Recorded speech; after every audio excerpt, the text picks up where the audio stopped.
Uma das repúblicas mais instáveis da América Latina está mais uma vez com a democracia em risco, numa nova tentativa de golpe de Estado. Ao vivo, direto de Nova York, o correspondente Felipe Santana traz agora as informações sobre o movimento militar para depor o presidente da Bolívia. Felipe, boa noite para você. Boa noite, Renata. Boa noite a todos. Hoje, mais cedo, o presidente da Bolívia, Luiz Alberto Arce, denunciou nas redes sociais que havia uma movimentação irregular de algumas unidades do exército boliviano e afirmou que a democracia deveria ser respeitada. Nesse momento, a principal praça de La Paz, a capital da Bolívia, estava sendo ocupada por soldados do exército. O vice-presidente se manifestou logo depois e foi mais enfático, conclamou apoio da comunidade internacional contra uma tentativa de golpe de Estado. O ex-presidente boliviano Evo Morales também publicou que era tentativa de golpe.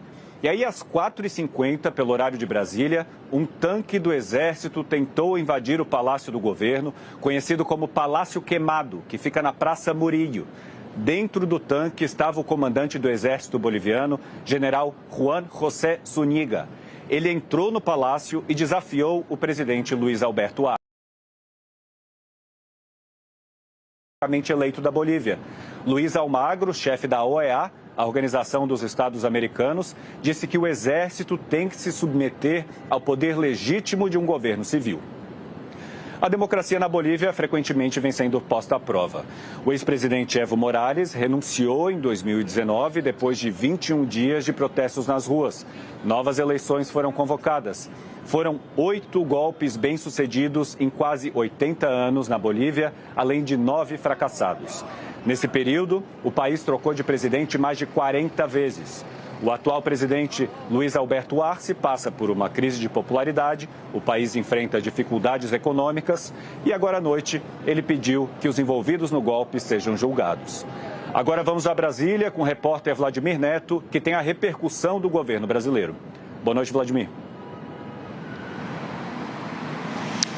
Olá, boa noite a todos. Assim que ficou sabendo da tentativa de golpe hoje à tarde, o presidente Lula disse que esperava que a democracia prevalecesse. Em seguida, ele se reuniu aqui no Palácio do Planalto com os ministros das Relações Exteriores, Mauro Vieira, da Justiça, Ricardo Lewandowski, e com o assessor especial da Presidência da República para Assuntos Internacionais, embaixador Celso Amorim. E no começo da noite, o Ministério das Relações Exteriores divulgou uma nota declarando que condena nos mais firmes termos a tentativa de golpe de Estado em curso na Bolívia, que envolve mobilização irregular de tropas do Exército em clara ameaça ao Estado democrático de direito no país. O Itamaraty também manifestou apoio e solidariedade ao presidente Luiz Arce e ao governo e povo bolivianos e afirmou que estará em interlocução permanente com as autoridades legítimas bolivianas e com os governos dos demais países da América do Sul, no sentido de rechaçar essa grave violação da ordem constitucional na Bolívia e reafirmar seu compromisso com a plena vigência da democracia na região. Logo depois, o presidente Lula publicou em uma rede social que a posição do Brasil é clara. Disse que é um amante da democracia e que quer que ela prevaleça em toda a América Latina. Lula condenou qualquer forma de golpe de Estado na Bolívia e reafirmou o compromisso com o povo e a democracia no país vizinho. Bonner, Renata. Eu volto ainda nessa edição com o Felipe Santana para ele trazer novas informações atualizadas e daqui a pouco os nossos repórteres lá na Bolívia vão trazer outras informações sobre essa tentativa de golpe. O Supremo Tribunal Federal determinou hoje qual critério vai determinar se uma pessoa flagrada com maconha é um usuário ou um traficante. O STF analisou o recurso apresentado pela Defensoria Pública de São Paulo de um homem flagrado com 3 gramas de maconha.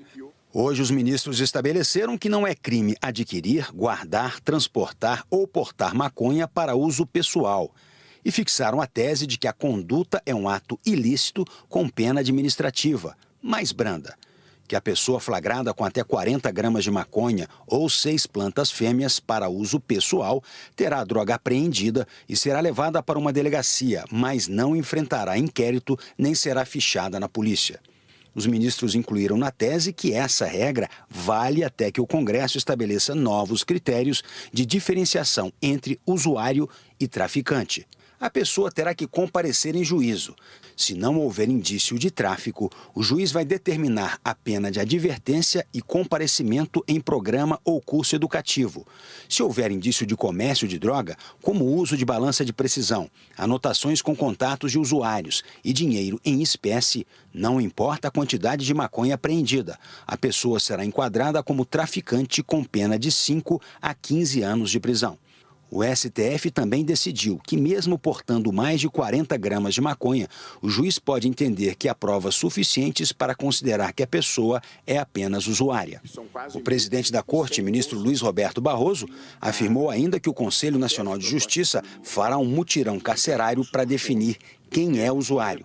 Barroso também falou sobre a importância da fixação de uma quantidade para diferenciar usuário de traficante. A não fixação de um critério distintivo entre usuário e traficante fazia com que houvesse uma grande discriminação em relação às pessoas pobres, geralmente negras, que vivem nas periferias. Nenhum dos 11 ministros defende o uso de drogas, antes, pelo contrário, nós desincentivamos o uso de drogas. Penso que a política de drogas que se deva praticar é a de monitoramento dos grandes carregamentos, de persecução dos grandes traficantes, de monitoramento do dinheiro e do policiamento tão intenso quanto possível de fronteiras, e não a política de prender em flagrante meninos pobres de periferia com pequenas quantidades de drogas. Atualmente tramita na Câmara dos Deputados uma proposta de emenda à Constituição que criminaliza o porte e a posse de qualquer quantidade de drogas, sem distinção clara entre usuário e traficante. A PEC já passou pelo Senado. A decisão dos ministros só vale para o uso pessoal de maconha. O porte de qualquer outra droga continua sendo crime.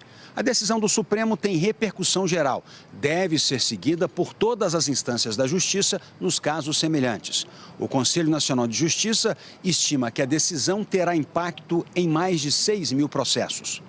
Depois do julgamento, Luiz Roberto Barroso reforçou que continua proibido fumar maconha em público e comentou a declaração de ontem do presidente do Senado, Rodrigo Pacheco, de que a discussão no STF invade a competência do Congresso.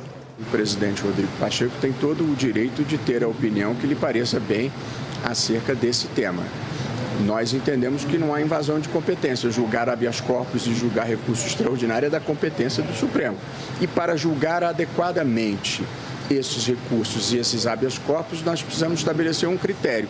Como a lei não estabelece esse critério, qual é a quantidade que distingue tráfico de porte para consumo pessoal, nós tivemos que estabelecer um critério. A situação das contas públicas e declarações do presidente Lula produziram reflexos ruins no mercado financeiro. O presidente Lula foi questionado sobre a situação das contas públicas pela manhã em entrevista ao portal de notícias UOL e se o governo fará cortes de gastos. O presidente respondeu que é necessário avaliar se a saída é o corte de gastos ou um aumento na arrecadação. Nós, então, estamos agora fazendo uma análise aonde é que tem gasto exagerado, aonde é que tem gasto, que não deveria ter, aonde é que tem pessoas que não deveriam receber, que estão recebendo, e isso com muita tranquilidade, sem levar em conta o nervosismo do mercado. O problema não é que tem que cortar. O problema é saber se precisa efetivamente cortar, ou se a gente precisa aumentar a arrecadação. Temos que fazer essa discussão. Lula descartou a possibilidade de desvincular do salário mínimo os benefícios previdenciários, como o BPC, benefício de prestação continuada, equivalente a um salário mínimo pago a idosos com 65 anos ou mais e pessoas com deficiência. Para o presidente, esses benefícios não podem ser considerados como gastos. A desvinculação de pensões e do BPC chegou a ser avaliada pela equipe econômica entre possíveis medidas de corte de gastos, diante da desconfiança do mercado financeiro de que o governo consiga alcançar neste ano a meta de déficit zero, um equilíbrio entre receitas e despesas. À tarde, o Tesouro divulgou que, em maio, as contas do governo federal fecharam com um rombo de 61 bilhões de reais, o segundo pior resultado para um mês de maio desde o início da série histórica há 27 anos. Fica atrás de 2020, ano de pandemia da Covid-19. O mercado reagiu às declarações do presidente e ao resultado das contas públicas. O dólar comercial fechou em 5,52, alta de 1,20%. A situação das contas públicas também é acompanhada pelo Comitê de Política Monetária do Banco Central, responsável por definir a taxa básica de juros, a Selic. Cabe ao Conselho Monetário Nacional, formado pelos ministros da Fazenda e do Planejamento e pelo presidente do Banco Central, definir uma meta de inflação e ao Banco Central manter a inflação sob controle ao redor da meta. Há um ano, o governo anunciou uma mudança no sistema de metas para a inflação, mas isso só se confirmou hoje com a publicação do decreto. O que muda agora é o intervalo de cálculo. Até então, era considerada a inflação acumulada no ano, de janeiro a dezembro. A partir de 2025, a inflação será analisada mês a mês com base nos 12 meses anteriores. Por exemplo, em junho de 2025, o governo vai verificar se a inflação acumulada desde julho deste ano está dentro da tolerância. Se durante 6 meses seguidos a inflação ficar fora do intervalo de tolerância, a meta será considerada descumprida e o Banco Central deverá explicar as razões. O Conselho decidiu hoje que a meta permanece em 3%, com um intervalo de tolerância para mais ou para menos, entre 1,5% e 4,5%. O ministro da Fazenda afirmou que o novo regime de meta da inflação é um sinal positivo para a economia. O arcabouço fiscal de um lado e o decreto da meta contínua do outro estabelecem, tanto do ponto de vista fiscal quanto do ponto de vista de política monetária, um novo horizonte macroeconômico para o Brasil. O governo enviou hoje ao Congresso um novo Plano Nacional de Educação. O atual PNE completou ontem 10 anos sem conseguir cumprir 90% das metas. Um dos objetivos era chegar a 2024 garantindo 10% do PIB para a educação. Mas até 2020, o investimento médio era de 5,1% do PIB. O novo plano insiste nessa meta de 10% do PIB no fim de 10 anos e acrescenta um dispositivo de atenção à educação básica. O objetivo é que o investimento nesse segmento supere a média de investimento dos países da OCDE, a Organização para a Cooperação e Desenvolvimento Econômico. De acordo com o Ministério da Educação, atualmente o governo federal gasta 3 vezes menos que os países da OCDE. Mas mesmo que o país alcance a meta, esses valores ainda são considerados baixos pelos especialistas. E além disso, eles levantam uma outra questão. Governo federal, estados e municípios têm de escolher as prioridades de investimento entre todos os setores da educação, que vão do infantil à formação profissional. Um trabalho fundamental das gestões é, dentro do Plano Nacional de Educação, saber colocar no tempo quais são as metas mais prioritárias em relação a outras. Por exemplo, o investimento na educação infantil é fundamental. Não tem como a gente melhorar outras etapas se a gente não melhorar o investimento nos primeiros anos de vida.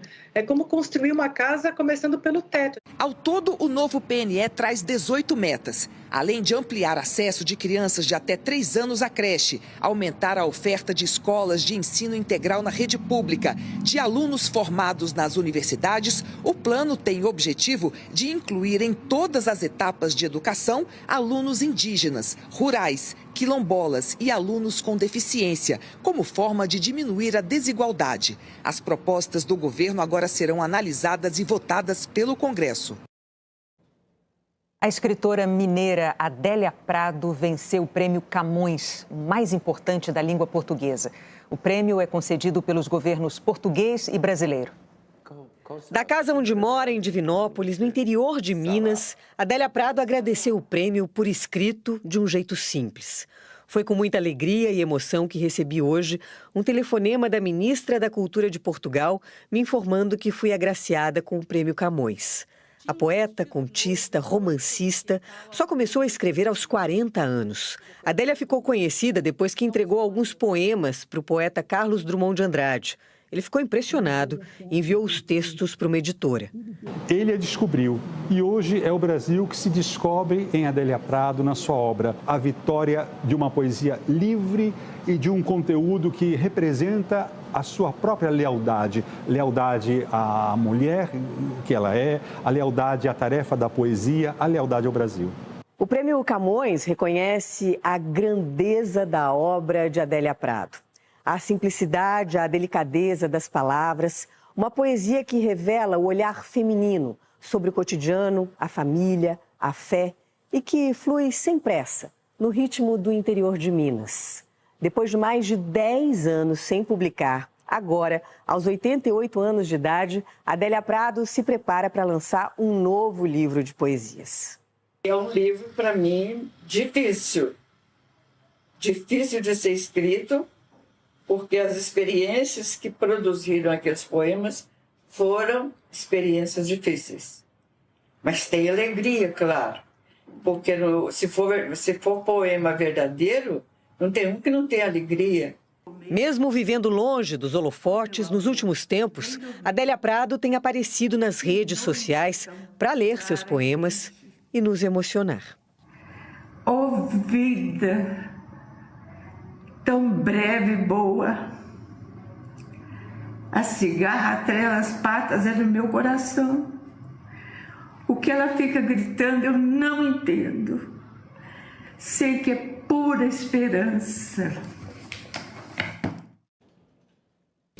A seguir, o fogo no Pantanal. E o Guaíba tira moradores de casa no Rio Grande do Sul. O fogo no Pantanal destruiu o equivalente a 680 mil campos de futebol e ameaça uma área 3 vezes maior.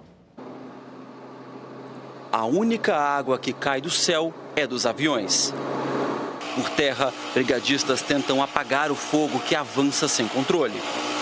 E o que já está crítico pode piorar. O Laboratório de Aplicações de Satélites Ambientais da UFRJ divulgou uma análise estimando que os incêndios podem destruir no mínimo 2 milhões de hectares do Pantanal, uma área 13 vezes maior que a cidade de São Paulo. A situação é extremamente grave, extremamente preocupante diante do contexto climático que nós estamos vivenciando na região desde 2019, pelo menos, em que há uma seca persistente, embora em 2023 tenha dado um certo alívio. A seca voltou em 2024, o que provoca um estresse na vegetação muito grande, aliado a altas temperaturas, é a combinação perfeita para que os incêndios ocorram. Neste ano, já são 677 mil hectares devastados, mais que no mesmo período de 2020, ano dos maiores incêndios no bioma. A análise mostra que em junho não foram registrados raios, uma das causas naturais de fogo nessa área. Os nossos estudos anteriores já provavam que a causa principal da ocorrência, a fonte de ignição principal no Pantanal para a ocorrência de incêndios é humana. Quem atua na defesa do Pantanal pede investigação. Então é importantíssimo um trabalho de educação ambiental, de fiscalização, de perícia e punição para quem está começando esses incêndios, para que isso não se repita nos anos seguintes. No Rio Grande do Sul, as águas do Guaíba expulsaram de novo de casa pessoas que tinham acabado de voltar. A Samanta vive o primeiro mês da maternidade de gêmeos numa barraca, às margens da BR-290. Ela é a Arielle e ele é o Andriel. Eles são bem tranquilos, graças a Deus. Eles não choram muito, são bem tranquilinhos. Ela já estava acampada quando entrou em trabalho de parto, porque a casa dela estava alagada. Depois que os bebês nasceram, a família até tentou voltar para casa. Só que tivemos que voltar para cá de novo porque a água encheu novamente. Graças a Deus tem muita gente que está ajudando, trouxeram bastante coberta, daí já ameniza um pouco. Mas o que mais preocupa é isso, é eles, a saúde deles. Embaixo da mesma ponte estão vivendo dezenas de famílias moradoras das ilhas de Porto Alegre. Muitos dizem que aqui estão mais perto de casa e assim podem tentar voltar mais rapidamente quando a água baixar. Dentro da barraca, o Antônio montou cozinha, quartos e um depósito para as doações. Aí tem os móveis que eu estou ganhando devagarinho, amontoando aqui, que não dá para levar para casa. Segundo a prefeitura, a enchente destruiu até 8.000 casas em Porto Alegre. Na zona norte da capital, o dia foi de mutirão para ajudar os moradores da Vila Asa Branca. Esse CTG foi aberto para atender todas as demandas de quem ficou sem documentos, precisa de assistência social ou de informações sobre programas habitacionais. Talvez esse o maior interesse para quem perdeu tudo que tinha. Dona Olíria, de 71 anos, ganhou móveis, mas ainda não tem onde guardá-los. A minha casa está interditada, eu não consigo entrar para minha casa, está ruim mesmo. E eu estou em casas de pessoas estranhas, assim, e eu gostaria de um cantinho para mim ficar tranquilo. É difícil a situação no Rio Grande do Sul. Vamos ver a previsão do tempo para amanhã. Eliana, boa noite. Boa noite, Bonner, Renata, e boa noite para você. O frio entra em cena a partir desta quinta-feira. Em Porto Alegre, mínima de 7 graus. Na sexta-feira, máxima de 16. No sábado, a temperatura para nos 12 graus. E no domingo, há risco de geada, que amanhã está prevista para a fronteira com o Uruguai e do norte do Rio Grande do Sul ao sul do Paraná. A geada volta no sábado e no domingo se espalha. Do fim de semana à terça-feira, teremos a primeira onda de frio do ano, até o sul do Espírito Santo, de Goiás e do Acre. Ela pode ajudar no controle das queimadas no Pantanal, mais do que a chuva, que ainda vai ser pouca, e só no sábado e no domingo. Em Corumbá, Mato Grosso do Sul, depois de outros 2 dias quentes e secos, vai esfriar. 23 graus no sábado e 18 no domingo. Amanhã o dia fica ensolarado em grande parte do país. Chove pouco, onde o mapa está na cor verde. As capitais com temperaturas acima da média são Campo Grande, Belo Horizonte, Natal, em torno dos 30 graus, Vitória, Cuiabá, Porto Velho, Rio Branco e Teresina, de 32 a 35. São Paulo vai dos 24 para os 28 e para os 25 graus. No domingo fica gelado, com apenas 15. No Rio de Janeiro, 27, 33 e 32. E somente 21 graus no domingo. Até amanhã, Renata Bonner. Até amanhã, Eliana.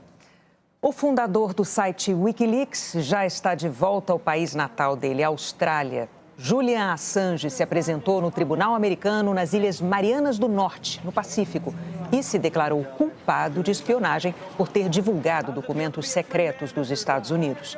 Como tinha passado 5 anos preso no Reino Unido, o tribunal considerou que a pena já foi cumprida. Assange foi recebido pela mulher, Stella, numa base militar australiana. A seguir, novas informações sobre a tentativa de golpe de Estado com os nossos repórteres. Renata, a imprensa boliviana afirma que o general golpista José Juan Zuniga acaba de ser preso. E a polícia, ele disse que atuou por ordem do próprio presidente Luiz Alberto Arce. Sem apresentar provas, o presidente não comentou a declaração. Antes, ele tinha dito que o objetivo desse golpe era estruturar a democracia. Ele acusou a elite política da Bolívia de destruir a pátria. Ele era comandante do Exército, mas foi destituído do cargo ontem, depois de fazer críticas a uma possível candidatura do ex-presidente Evo Morales nas próximas eleições. Ele ameaçou, inclusive, prender Morales. Mas agora, a normalidade parece ter voltado à capital La Paz. Os militares deixaram a Praça Murillo e, pouco depois, policiais bolivianos, já sob novo comando, retomaram o controle da área onde fica o Palácio do Governo. O presidente foi agora há pouco à sacada do palácio, ao lado do vice-presidente e integrantes do governo. Prometeu continuar trabalhando pelos bolivianos.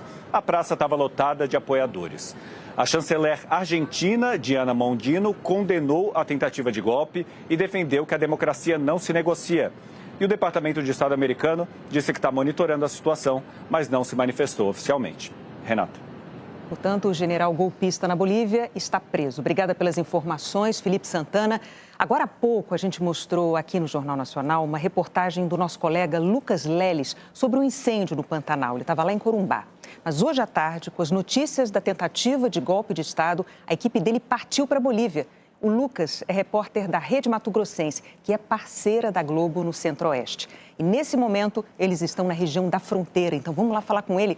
Boa noite, Lucas. Quais são as informações que você traz para a gente? Qual a situação de momento aí? Oi, Renata, muito boa noite para você, boa noite ao Bonner e a todos. Aqui na região de fronteira a situação é de normalidade, tá? Nós estamos no centro de Porto Quijarro, cidade que faz fronteira com o Brasil, está a cerca de 1.500 quilômetros de La Paz. Por aqui, os bolivianos passaram a tarde, então, acompanhando tudo pela televisão. A situação segue de normalidade por aqui. Eu conversei, inclusive, com alguns bolivianos, ouvi algumas críticas a respeito tanto do golpe, outras também a respeito do governo, mas todos ainda tentando entender, de fato, o que está acontecendo aqui, mas todo mundo preocupado com a situação política aqui do país vizinho. Ainda não se sabe se haverá fechamento da fronteira ou não por toda essa situação. São situações que são comuns por aqui, esse tipo de protesto nesta nossa região aqui de fronteira com o Brasil, tá? Mas a Polícia Federal Brasileira informou que por enquanto não tem nenhum tipo de mobilização por aqui e também informou a nossa equipe que vai estar passando orientações para os viajantes, né, que estiverem vindo aqui para a Bolívia. Renata, Bonner. Lucas Leles trazendo ao vivo da Bolívia as informações sobre esse dia tenso na política do país vizinho, com mais uma tentativa de golpe de Estado. Os bolivianos estão, infelizmente, habituados a isso. Que continue tranquilo, como parece que ficou agora no fim do dia. Sim. O comitê organizador das Olimpíadas de Paris revelou cenários novos dos Jogos há um mês da abertura. Essa é a entrada do restaurante dos atletas dentro da Vila Olímpica. As bandeiras dos 200 países que vão participar dos Jogos já estão hasteadas. 10.500 esportistas vão ficar hospedados aqui. O restaurante vai funcionar 24 horas por dia e vai servir cerca de 40 mil refeições diariamente. Tony Stanguet, presidente do comitê organizador, afirmou que este provavelmente vai ser o maior restaurante do mundo enquanto as Olimpíadas estiverem acontecendo. Os organizadores também apresentaram a Arena do Vôlei de Praia, aos pés da Torre Eiffel. Ela tem capacidade para 12 mil pessoas e o comitê já terminou 90% do trabalho de instalação. A Arena do Judô fica logo ao lado e também está em fase final de montagem. Daqui a exatos 30 dias, a primeira cerimônia de abertura da história das Olimpíadas, realizada fora de um estádio, vai terminar aqui, no Trocadeiro, uma enorme praça que fica diante da Torre Eiffel. Os atletas vão passar pelo Trocadeiro no fim do desfile, que será feito em barcos pelo Rio Sena. Em seguida, as autoridades farão aqui os discursos que dão início aos Jogos. Durante as Olimpíadas, este também será um espaço de celebração. O comitê vai convidar todos os medalhistas para desfilarem diante do público no Trocadeiro. Por dia, 13 mil pessoas poderão entrar gratuitamente aqui. Como as medalhas têm um pedaço de ferro da Torre Eiffel, essa vai ser mais uma maneira de criar um vínculo entre os Jogos e o maior símbolo da França. A seleção da Argentina derrotou ontem a do Chile pela Copa América. O gol do jogo foi marcado por Lautaro Martínez, 1-0. E a Argentina é a primeira seleção classificada para as quartas de final. A seleção brasileira está em Las Vegas, onde vai enfrentar o Paraguai na sexta-feira. Bendita sombra do poste, modo forno ativado. A seleção está num deserto, cercada pelas montanhas do estado de Nevada, uma das regiões mais quentes e secas dos Estados Unidos. O país vive uma onda de calor, em que os efeitos são sentidos na Copa América. Em Orlando ontem, um bandeirinha desmaiou. Fazia 37 graus quando Humberto Panjoj, da Guatemala, passou mal durante Canadá e Peru. O assistente se levantou minutos depois, foi substituído e levado para um hospital. Na chegada ontem a Las Vegas, a seleção brasileira foi recepcionada pela quentura. Estava todo agasalhado porque no avião é um pouco frio, e aí veio aquele mormaço, muito calor. 10 horas da manhã, o termômetro marca 43 graus. E não há alívio ao longo do dia. O sol pode até ir embora. Mas o abafado, esse permanece. Sensação térmica agora à noite, 39 graus. Pelo menos sexta-feira, o Brasil não vai passar aperto com a temperatura na hora do jogo. A partida será em mais uma arena climatizada. No estádio de Las Vegas, o Brasil precisa se recuperar após o empate sem gols com a Costa Rica na estreia. Uma vitória sobre o Paraguai pode baixar a temperatura das críticas e ajudar a seleção a chegar à próxima fase. Teríamos que ter um controle necessário para que possamos envolver a equipe adversária. É dessa forma que nós vamos lutar pela nossa classificação e vamos alcançar a nossa classificação. Controlar o adversário, porque controlar esse calor sufocante já é um jogo perdido. Pela Eurocopa, Ucrânia e Bélgica empataram em 0-0. No outro jogo do Grupo E, Duda marcou primeiro para a Eslováquia. E a Romênia empatou de pênalti com Marin, 1-1. Pelo Grupo F, a Geórgia venceu Portugal com gols de Kvaratskhelia e de Mikaltadze de pênalti, 2-0. A Turquia derrotou a República Tcheca. Çalhanoğlu abriu o placar para a seleção turca. Na sobra dentro da área, Souček empatou a partida. Nos acréscimos, Tosun acertou o canto, 2-1 para a Turquia. A Eurocopa volta no sábado com as oitavas de final. Pela Copa América, o Sport TV vai transmitir daqui a pouco, às 10 da noite, hora de Brasília, Venezuela e México. Amanhã, também às 10 da noite, Uruguai e Bolívia. E no Sport TV 2, Panamá e Estados Unidos, às 7 da noite. E daqui a pouco, depois de renascer, tem Campeonato Brasileiro na tela da Globo. O Jornal da Globo é depois de Que História é essa, Porchat? Boa noite para você. Boa noite, até amanhã.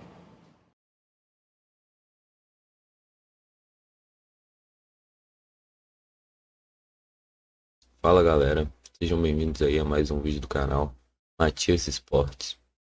Hoje vamos estar falando aí do jogo entre Botafogo contra o Bragantino. Botafogo e Bragantino duelam pela 12ª rodada do Campeonato Brasileiro nesta quarta-feira, às 19 horas, no horário de Brasília, no estádio Newton Santos. A partida terá a transmissão do Premier para todo o Brasil. Apesar de ter perdido na última rodada para o Criciúma por 2-1, o Botafogo segue no G4. O time é o quarto colocado, com 20 pontos, e busca recuperação em casa para seguir na perseguição da liderança. Com a derrota, a equipe de Arthur Jorge interrompeu a sequência de 9 jogos de invencibilidade. O Bragantino vem animado para uma vitória de virada, por 2-1 sobre o Vitória, no último fim de semana. O triunfo colocou a equipe na 6ª colocação, com 18 pontos, dentro da zona de classificação à pré-Libertadores. Como o Botafogo tem apenas 2 pontos a mais, o Massa Bruta encara o duelo como um confronto direto para se manter na parte de cima da tabela. Botafogo, o técnico aí é o Arthur Jorge.